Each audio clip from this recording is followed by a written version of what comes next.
Your bad habits aren't who you are. They're not proof you're weak, broken, or lazy.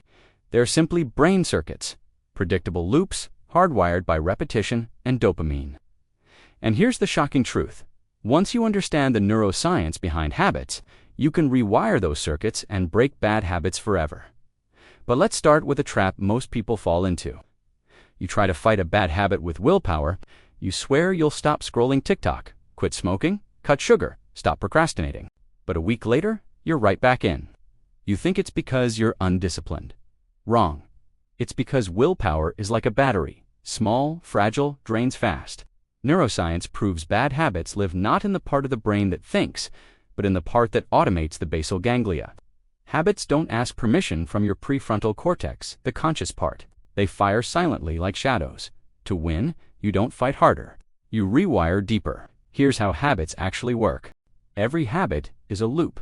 Cue, routine, reward. Something triggers you. A notification, boredom, stress. That's the cue.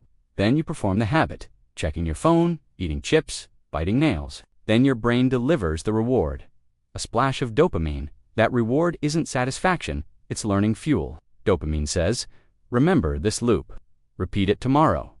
Each cycle myelinates neurons, insulating the pathway. Soon, your brain runs it automatically. This is why habits feel like autopilot. Ever driven home on routine without even realizing that's not consciousness. That's basal ganglia storing a behavioral script.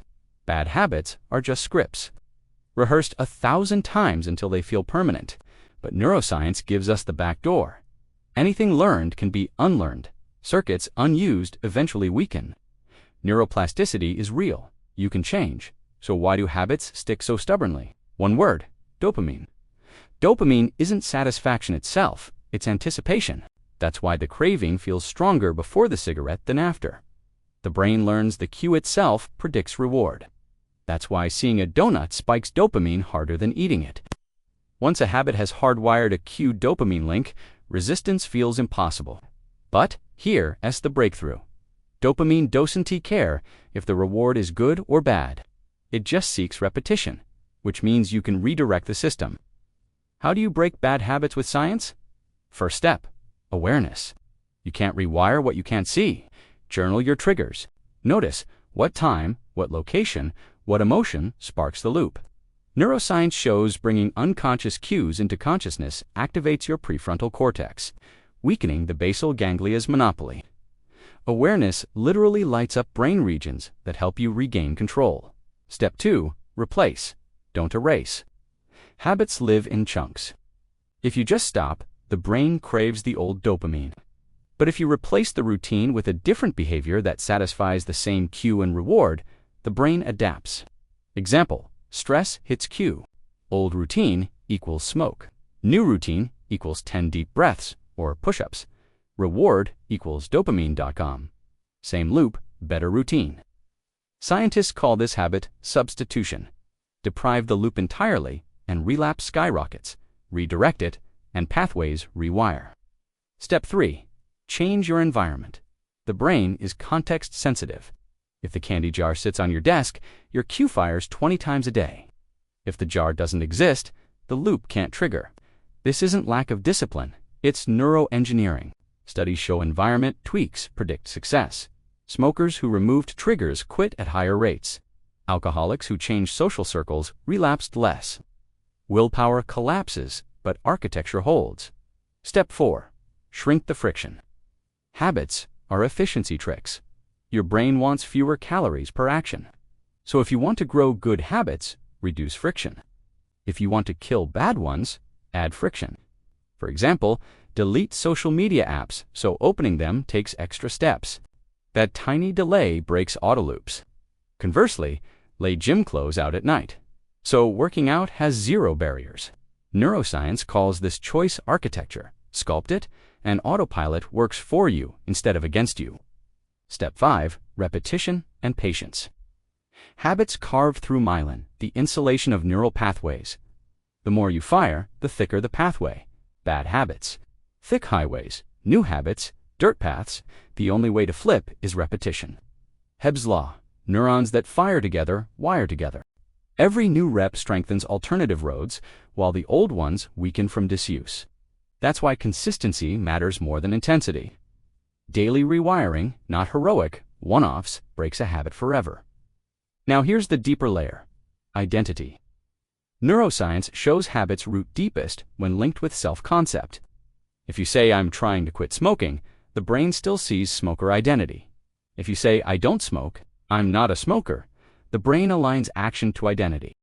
Identity engages the anterior cingulate cortex, building cognitive dissonance if behavior misaligns. The stronger your identity anchor, the harder it is to relapse. That's why the hidden hack in habit change is identity recoding. Let me tell you my own 90-day experiment. I had the bad habit of endless scrolling. Cue, boredom at night. Routine, social feed. Reward, dopamine hit of novelty. I tried quitting rote-deleted apps. Within days, I'd re-download. Failed. Then I applied neuroscience. Step 1, awareness. I tracked every boredom cue. Step 2, replacement. Installed Kindle, switched boredom routine to reading a page. After a week, I started craving pages instead of reels. Step 3, each day reading dopamine hit came from progress. Within 90 days, scrolling urge dropped 80%. Why? Because neural wiring shifted to the new loop. That's the compound effect of neuroplasticity locked in. Another story: soldiers overcoming addiction. The U.S. military studied heroin use during Vietnam, rampant in combat units, but shockingly, most quit once they returned home. Why? Not pure willpower. Environment shifted. No longer the same cues, no longer the same routines linked to war zone stress. This proves habits aren't destiny. They're contextual brain loops. You change context, you weaken the loop, and science fuses with ancient wisdom.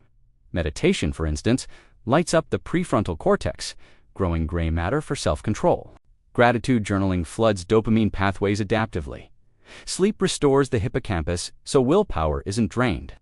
These aren't fluffy, they're neurohacks widening your capacity to reprogram. So what happens after you embrace neuroscience of habits fully? You stop demonizing yourself. You realize your bad habits were just reinforced loops, and you gain power because instead of blaming willpower, you redesign brain environments. You shift identity scripts. You harness neuroplasticity. Slowly, automatically, behaviors shift until success feels effortless. By the end of my year studying and applying this, the results were mind-blowing. Old habits that haunted me for a decade, gone or dormant. Not because I fought harder, but because I rewrote scripts. My default autopilot aligned with my goals. Habits stopped being chains. They became wings. So what's the neuroscience of breaking bad habits forever? It's realizing every habit equals cue plus routine plus reward. Dopamine wires it, basal ganglia locks it, myelin cements it. But neuroplasticity lets you rewire at any age. Awareness, substitution, environment design, friction hacking, repetition, and identity recoding. That formula dissolves even the nastiest bad habit if repeated long enough. It's the bottom line.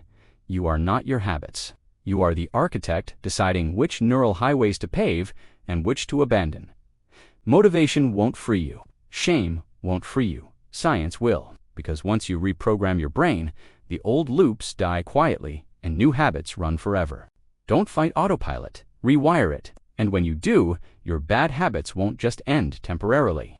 They'll end permanently, because you won't need to battle anymore. You'll simply be someone else, a new brain, a new autopilot, a new life.